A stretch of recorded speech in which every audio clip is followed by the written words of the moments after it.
नमस्कार बच्चों, ईसा classes online education में आप सभी का एक बार फिर से स्वागत है। देखिए बच्चों, हिंदी के अंदर हम लोग जो एक व्याकरण का टॉपिक पढ़ने वाले हैं आज, जिसका नाम है भाषा व्याकरण एवं लिपि का परिचय।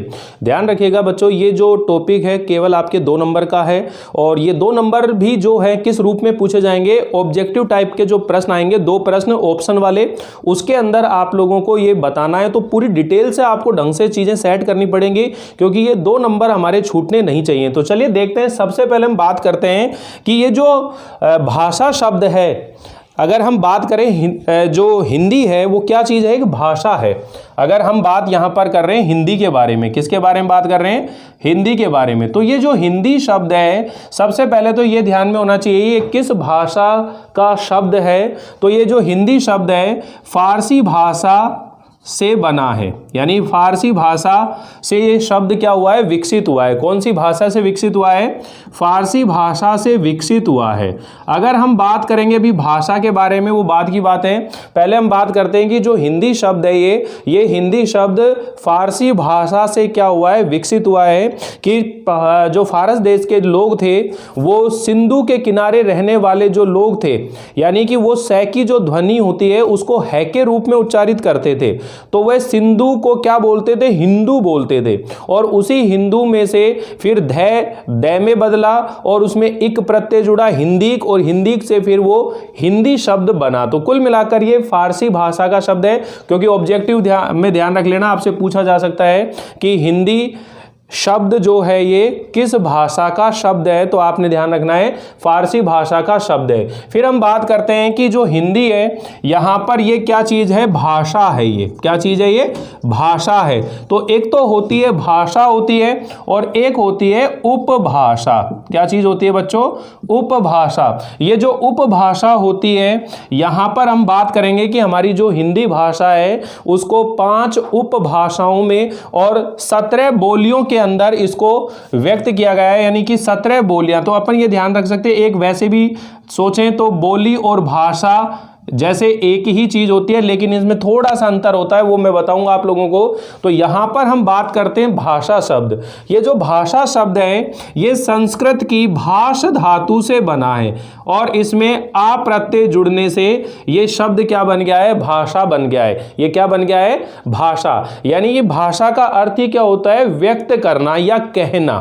ठीक है ना, भाषा शब्द का अर्थ क्या होता है, कहना या व्यक्त करना होता है।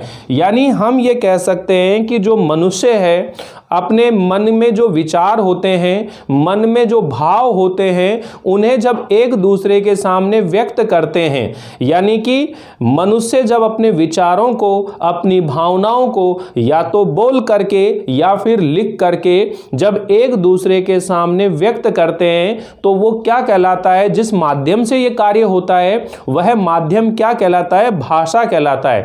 यानी हम यूं कह सकते हैं कि जो भाषा है वो संप्रेषण का माध्यम है। संप्रेषण का मतलब ही क्या हो गया, आपस में विचारों का विनिमय करना। विनिमय का मतलब ही क्या होता है, लेन देन करना। विनिमय का मतलब ही क्या होता है, लेन देन करना। यानी कि एक सरल शब्दों में आप ध्यान रखेंगे कि जो भाषा है एक माध्यम है, एक साधन है, एक जरिया है। यानी कोई भी शब्द आप दिमाग में रख सकते हैं। भाषा क्या है, हमारे बीच में एक माध्यम है।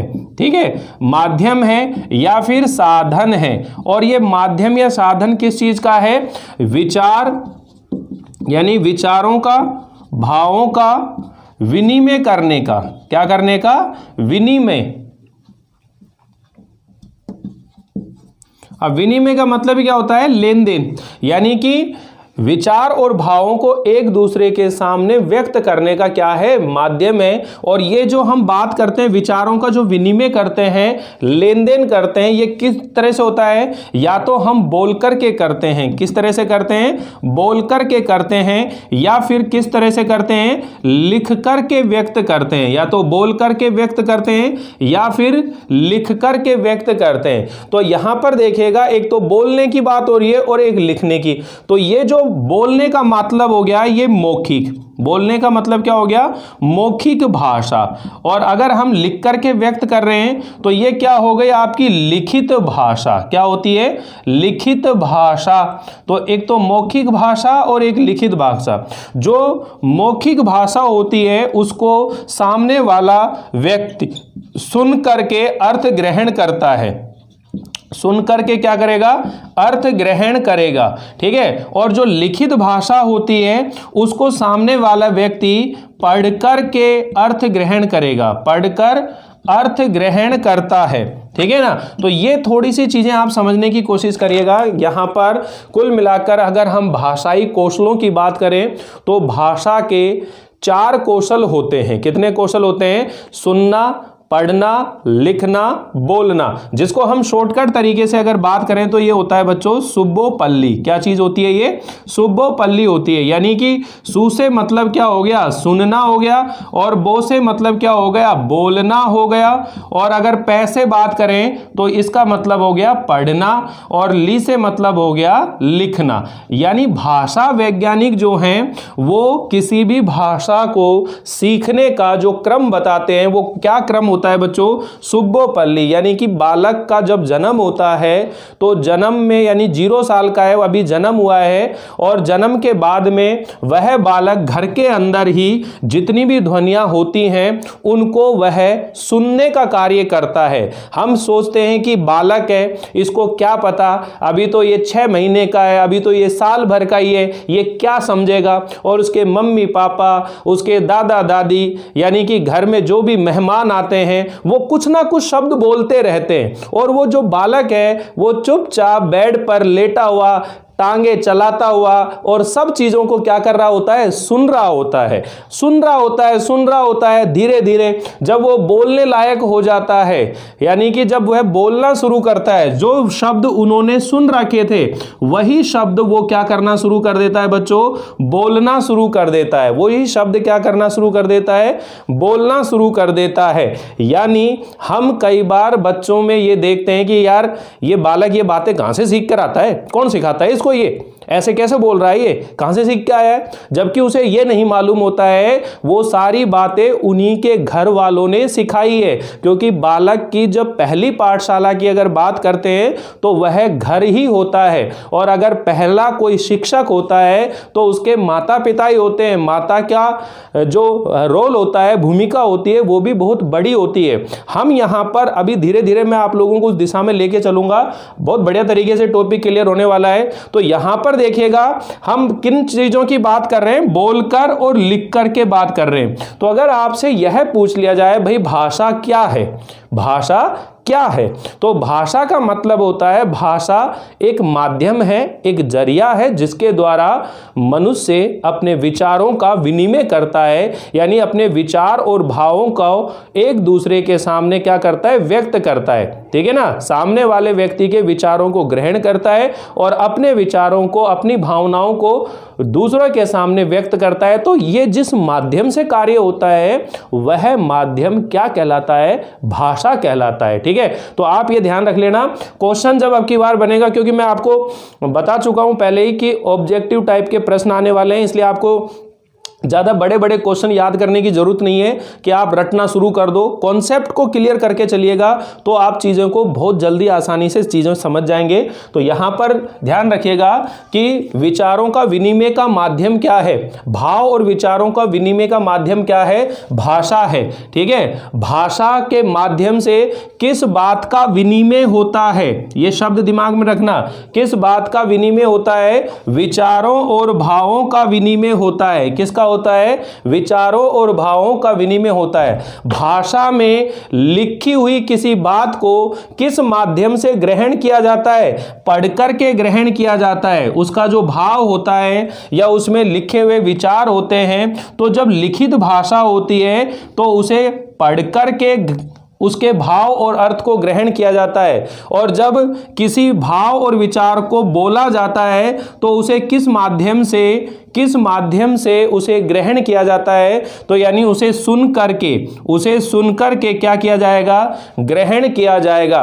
तो ये सब चीजें आपके माइंड में होनी चाहिए। साथ ही अगर आपसे बात करें कि हम लोग कहते हैं हिंदी है, हम बचपन से हिंदी बोल रहे हैं, अब भी इसको क्या पढ़े स्कूल में जाके, हम तो सर जी बोर हो रहे हैं। यानी बच्चों आप समझिएगा, आप लोग विद्यालय में जाते हो सीखने के लिए भाषा, लेकिन आप जो बोल रहे हैं, हम जो बोल रहे हैं, वो क्या बोल रहे होते हैं, उपभाषा बोल रहे होते हैं, या फिर हम अपनी किसी बोली को बोल रहे होते हैं। तो अभी मैं आप लोगों को यह अंतर बताने वाला हूं कि भाषा और बोली में क्या अंतर है। तो यहां तक आप लोगों को समझ में आ गया होगा, ज्यादा कुछ नहीं बताया है, केवल इतना सा बात करी हमने कि जो हिंदी शब्द है वो फारसी भाषा का शब्द है, और हिंदी भाषा मूल रूप से संस्कृत भाषा से ही विकसित हुई है। किस भाषा से विकसित हुई है, संस्कृत भाषा से ही विकसित हुई है। तो हम अगर आपसे ये पूछ लिया जाए कि हिंदी की जननी कौन सी भाषा है, तो हिंदी की जननी संस्कृत भाषा मानी जाएगी। लेकिन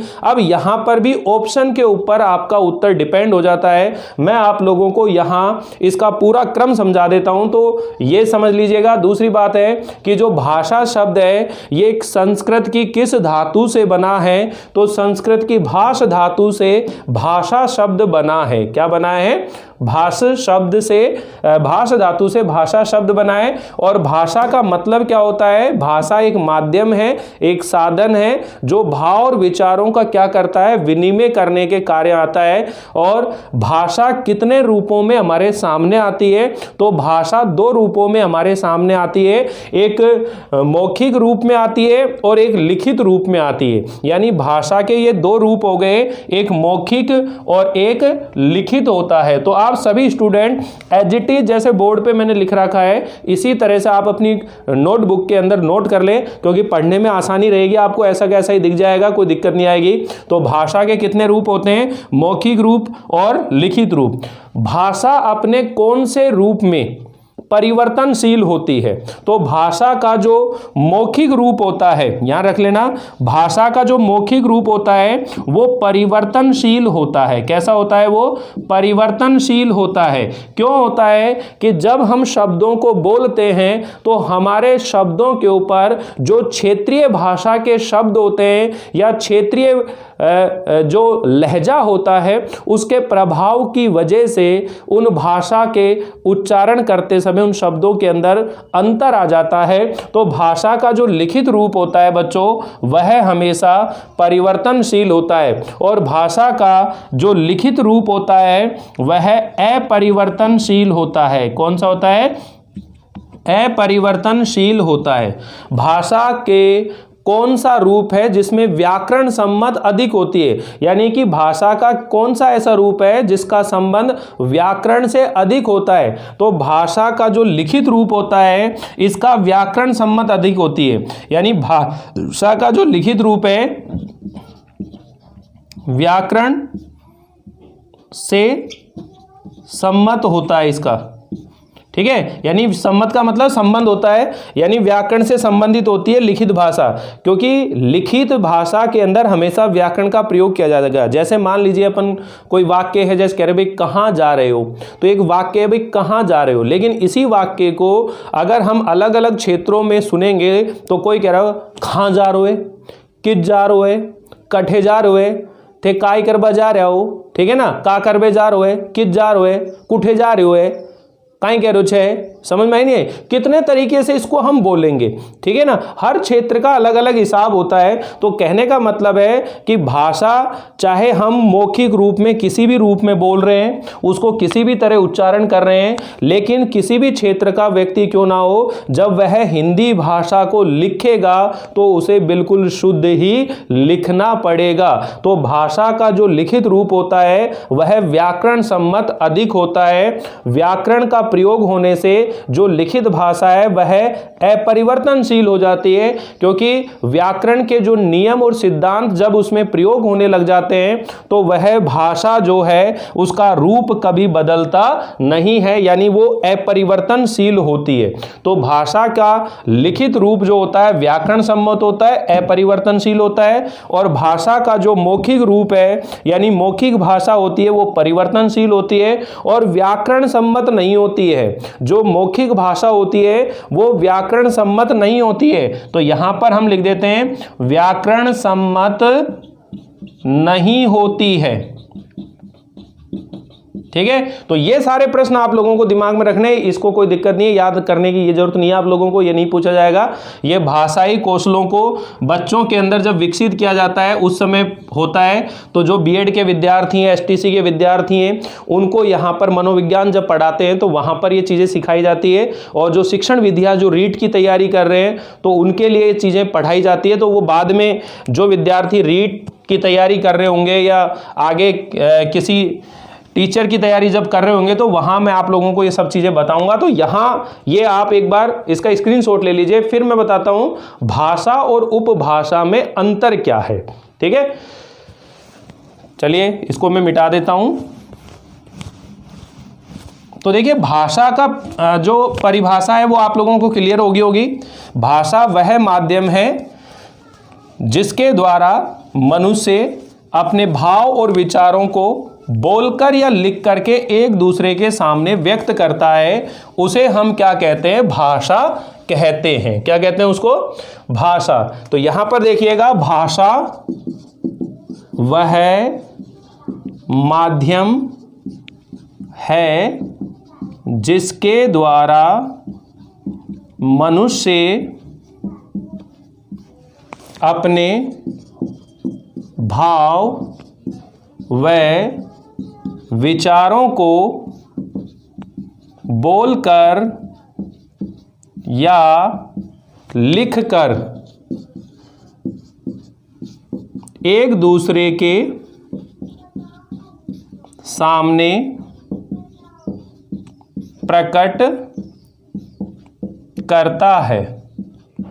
ठीक है, तो ये दोनों चीज़ों का अंतर हम लोग यहाँ पढ़ने वाले हैं। तो भाषा वह माध्यम है जिसके द्वारा मनुष्य अपने भाव व विचारों को बोलकर या लिखकर एक दूसरे के सामने प्रकट करता है, उसे हम क्या कहते हैं? भाषा कहते हैं। अब बात आती है कि उपभाषा या बोली किसे कहते हैं। तो इसमें ध्यान रख लेना, सीमित क्षेत्र में स्थानीय लोगों द्वारा बोली जाने वाली भाषा को उपभाषा या बोली कहते हैं। ठीक है, अब यहां पर ये ध्यान रखेंगे, 5 तो उपभाषाएं हैं। कितनी हैं? 5 उपभाषाएं हैं। ठीक है, और 17 बोलियां हैं। कितनी बोलियां हैं? 17 बोलियां हैं। तो यहां पर भी ये प्रश्न बनेंगे, इनको भी हम लोग चर्चा में लेंगे। लेकिन उससे पहले इन दोनों का अंतर समझ लेते हैं कि जो भाषा और बोली में क्या अंतर है। तो ध्यान रखिएगा, जो भाषा है बच्चों, इसका जो क्षेत्र है, एक एक पॉइंट में ध्यान रखेंगे। सबसे पहले क्षेत्र यानी फील्ड की बात करें तो जो भाषा का क्षेत्र होता है वह बहुत ही व्यापक होता है, यानी विस्तृत होता है। व्यापक और विस्तृत होता है। कैसा होता है? विस्तृत होता है।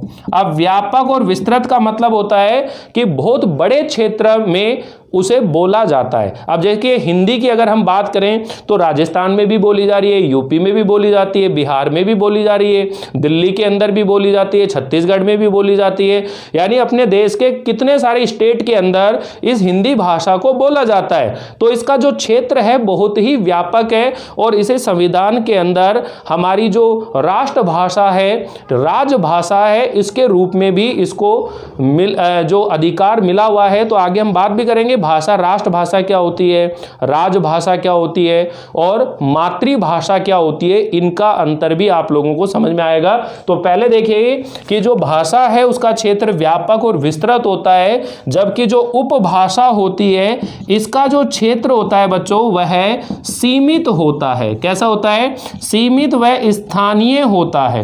कैसा होगा वो? सीमित व स्थानीय होता है। यानी कि उपभाषा का जो क्षेत्र होता है वह बिल्कुल सीमित होता है और स्थानीय होता है। दूसरे पॉइंट की अगर हम बात करें कि भाषा का अपना व्याकरण होता है, भाषा का क्या होता है? अपना व्याकरण होता है। लेकिन जो उपभाषा होती है, उपभाषा का अपना व्याकरण नहीं होता है। ठीक है ना? तो यहां पर हम बात कर रहे हैं कि भाषा का अपना व्याकरण होता है जबकि उपभाषा का अपना व्याकरण नहीं होता है। तीसरी बात है कि भाषा की अपनी लिपि होती है।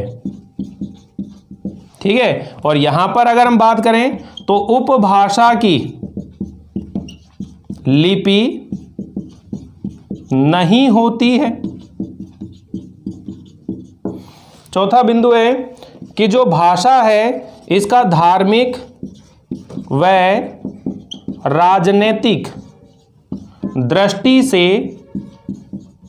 महत्व होता है। और यहां अगर बात करें तो इसमें नहीं होता है, यानी धार्मिक और राजनीतिक दृष्टि से महत्व नहीं होता है। धार्मिक व राजनीतिक दृष्टि से महत्व नहीं होता है। तो देखिएगा ये अंतर है थोड़ा सा, बिल्कुल क्लियर हो जाएगा आप लोगों को कि जो भाषा का क्षेत्र होता है वह व्यापक और विस्तृत होता है, जबकि उपभाषा का क्षेत्र बिल्कुल सीमित और स्थानीय होता है। भाषा का अपना व्याकरण होता है, लिपि होती है, उसका धार्मिक और राजनीतिक दृष्टि से क्या होता है? महत्व होता है। जबकि जो उपभाषा होती है उसका ना तो अपना कोई व्याकरण होता है, ना ही कोई लिपि होती है, और धार्मिक और राजनीतिक दृष्टि से भी उसका कोई महत्व नहीं होता है। जैसे एक दोहा, एक पंक्ति आप लोगों को ध्यान रखनी है, कोस कोस पर बदले पानी, 5 कोस पर वाणी। ठीक है? कोस कोस पर बदले पानी, 5 कोस पर वाणी। तो यहां जैसे रिक्त स्थान के रूप में पूछ लिया जाए या फिर आपको ऑब्जेक्टिव प्रश्न आएंगे तो ऊपर लाइन दे दें, कोस कोस पर बदले पानी 5 कोस पर, और नीचे से ऑप्शन दे दें कि भाषा या उपभाषा, बोली, तो उस रूप में ध्यान रखना है। तो आपने ये ध्यान रखना है, कोस कोस पर बदले पानी, कोस कोस पर बदले पानी, 5 कोस पर वाणी। यानी 5 कोस पर वाणी बदल जाती है, भाषा बदल जाती है। ठीक है? ये ध्यान रख लेना, भाषा और वाणी एक ही चीज है। तो यहां इस लाइन को भी आपको माइंड में रखना है, कोस कोस पर बदले पानी, 5 कोस पर वाणी, यानी भाषा बदल जाती है। तो ये समझ में आ गया होगा भाषा क्या है और उपभाषा क्या है। अब एक क्वेश्चन ऐसा आता है बच्चों कि कोई भी जो बोली है वो भाषा कब बन जाती है, यानी कोई भी जो बोली है वो भाषा कब बन जाती है। तो हमारा जब देश आज़ाद हुआ था तो उस समय केवल 14 भाषाएं थी जिनको भाषा का दर्जा प्राप्त है, और अगर वर्तमान में हम बात करें तो 22 भाषाएं हैं। ठीक है? 22 भाषाएं हैं, लेकिन उनके अंदर से हमारी जो हिंदी भाषा है उसे हम राष्ट्रभाषा के नाम से जानते हैं, उसे ही हम राजभाषा भी कहते हैं। ठीक है? तो अब यहां पर यह चीज समझने की जरूरत पड़ेगी आप लोगों को। एक बार स्क्रीनशॉट ले लीजिए यहां पर, फिर मैं आगे इनमें और विस्तार से चीजें पे चलेंगे कि ये जो 5 उपभाषाएं लिखवाई है मैंने और 17 बोलियां लिखवाई हैं, इसको भी हमें सीखना है कि यहाँ पर पूर्वी हिंदी, पश्चिमी हिंदी, पहाड़ी हिंदी, राजस्थानी हिंदी के बारे में। तो ये 5 उपभाग इनको बनाए गए हैं, उसमें 17 बोलियों को हम लोग पढ़ने वाले हैं। तो यहाँ तक चीजें क्लियर हैं, इसको मैं मिटा देता हूँ।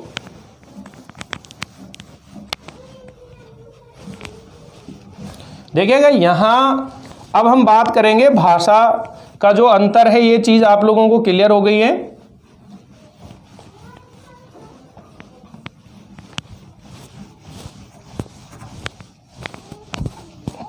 देखिए आगे समझिए बच्चों, यहाँ से बोली और भाषा का अंतर क्लियर होने के बाद में हम बात कर रहे हैं कि भाषा जो है कितने रूपों में हमारे सामने आती है। तो यहाँ 3 रूप मैं आप लोगों को समझा देता हूँ। पहले तो आप ये समझिएगा कि भाषा का जो मौखिक रूप है, लिखित रूप है, और एक सांकेतिक भाषा होती है। वैसे सामान्य तौर पर अगर आपसे पूछा जाए भाषा कितने रूप में हमारे सामने होती है, तो 3 रूपों में, एक लिखित भाषा, एक मौखिक भाषा और एक सांकेतिक भाषा होती है। तीसरे नंबर पर कौन सी होती है? सांकेतिक भाषा होती है। लेकिन वहाँ के अलावा भी अगर हम बात करें तो भाषा के करीब 8 प्रकार होते हैं। कितने प्रकार होते हैं? 8 तरह की भाषाएं होती हैं। लेकिन हमें वो सारी चीज़ों को क्लियर करने की जरूरत नहीं है। आप सिर्फ इतना समझिएगा, राष्ट्रभाषा, राजभाषा और मातृभाषा में अंतर क्या है। यानी भाषा को अगर 3 रूप से समझे कि राष्ट्रभाषा क्या है और राजभाषा क्या है, और तीसरे नंबर पर अगर हम बात करें तो वह है मातृभाषा। कौन सी भाषा है? मातृभाषा है, जिसको मदर टंग या मदर लैंग्वेज भी बोलते हैं। यानी बालक अपनी माँ से पहली बार जिस भाषा को सीखता है वह उस बालक की मातृभाषा कहलाती है। सपोज करिएगा कोई बालक जो है गुजरात, यानी किसी की माता जो है गुजरात की रहने वाली है, तो वह अपने बालक से गुजराती में बात करेगी, तो उस बालक की मातृभाषा जो है वो क्या कहलाएगी? गुजराती भाषा कहलाएगी। अगर किसी की माता पंजाब की रहने वाली है तो उसकी जो मातृभाषा है वो क्या कहलाएगी? पंजाबी कहलाएगी। यानी माँ से बालक पहली बार जिस भाषा को सीख रहा है वह उस बालक की मातृभाषा कहलाती है। क्या कहलाती है? वो मातृभाषा कहलाती है। फिर हम बात करें राजभाषा। राजभाषा का मतलब है कि जो प्रशासन के कार्य होते हैं, प्रशासन, ठीक है, प्रशासन के जो कार्य होते हैं, प्रशासन के कार्य में प्रयुक्त होने वाली जो भाषा है वो क्या कहलाती है? राजभाषा। यानी कि जिस भाषा के अंदर प्रशासनिक कार्य होते हैं उन्हें हम क्या कहते हैं? राजभाषा कहते हैं। जब हमारे देश में जो विदेशी आक्रमणकारी, यानी कि अगर हम मुगलों की बात करें, यानी उस समय वो लोग आए थे तो यहाँ जो राजभाषा थी वो उर्दू थी। लेकिन जब अंग्रेज यहाँ पर आए थे तो अंग्रेज अपने प्रशासनिक कार्य कौन सी भाषा में करते थे? अंग्रेजी भाषा में करते थे। तो उस समय हमारे यहाँ राजभाषा क्या थी? अंग्रेजी भाषा थी। लेकिन जब देश आज़ाद हो गया, जब देश आज़ाद हो गया तो उस समय हमारे देश के अंदर जो राजभाषा है उसको हिंदी भी रखा गया, और कुछ स्थानों के अंदर यहाँ संस्कृत जो अंग्रेजी भाषा है उसके बारे में भी यहाँ उसे रखा गया। तो 2 तरह की चीजें हैं यहाँ पर, एक हिंदी भाषा है और एक अंग्रेजी भाषा है। तो जो अपना ये उत्तर भारत का एरिया है, इस साइड की अगर बात करें तो यहाँ पर कौन सी भाषा होती है? हिंदी होती है। और अगर हम दूसरे उधर केरला की साइड में जाते हैं, कन्नड़ उधर की तरफ जाते हैं, तो वहाँ गोवा के अंदर जाते हैं तो अंग्रेजी जो भाषा है वो भी राजभाषा के रूप में कार्य होती है। तो कुल मिलाकर के प्रशासन के जो कार्य हैं जिस भाषा में किए जाते हैं वो क्या कहलाती है? राजभाषा कहलाती है। फिर आती है राष्ट्रभाषा, यानी जिस देश में एक बड़े जन समूह के द्वारा जो भाषा बोली जाती है और जिसे संविधान के अंदर राष्ट्रभाषा का दर्जा प्राप्त है उसे ही हम क्या कहते हैं? राष्ट्रभाषा कहते हैं। तो इस तरह से अगर हम इस उत्तर भारत की जिस एरिया में हम रहते हैं तो हमारे लिए तो हिंदी जो है यही तीनों रूपों में नजर आती है, यही राष्ट्रभाषा है, यही राजभाषा है, यही मातृभाषा है। लेकिन वास्तव में इन तीनों का जो अंतर है वो अलग अलग होता है। तो ये एक मोटी सी बात आपको दिमाग में रखनी है। साथ में अब हम बात करेंगे उपभाषा और उनकी बोलियां। तो मूल रूप में हम पढ़ रहे हैं हिंदी भाषा को, और हिंदी भाषा के अंदर अगर हम बात करें तो करीब 5 उपभाषाएं होती हैं और 17 बोलियां होती हैं। कितनी बोलियां होती हैं? 17 बोलियां होती हैं। पहले अभी हम लोग टॉपिक केवल भाषा का क्लियर कर रहे हैं, फिर हम व्याकरण के बारे में भी चर्चा करेंगे और फिर हम लोग लिपि के बारे में भी चर्चा करेंगे। तो पूरे ढंग से चीज़ों को समझते हुए चलिएगा बच्चों। तो सबसे पहले देखिए हिंदी जो है, हिंदी की 5 उपभाषाएं वह 17 बोलियां हैं। अब यहां पर मैं बना देता हूं, एक साइड तो हम लिख लेंगे उपभाषा एज इट इज टेबल को दिमाग में रख लेंगे। फिर इनकी अपन क्या रख लेते हैं, बोलियां। और ये किस क्षेत्र में बोली जाती है ये भी मैं आपको बता देता हूं कि ये बोलियां जो है कौन कौन से क्षेत्र में बोली जाती है। तो इस तरीके से आप रखेंगे यहां।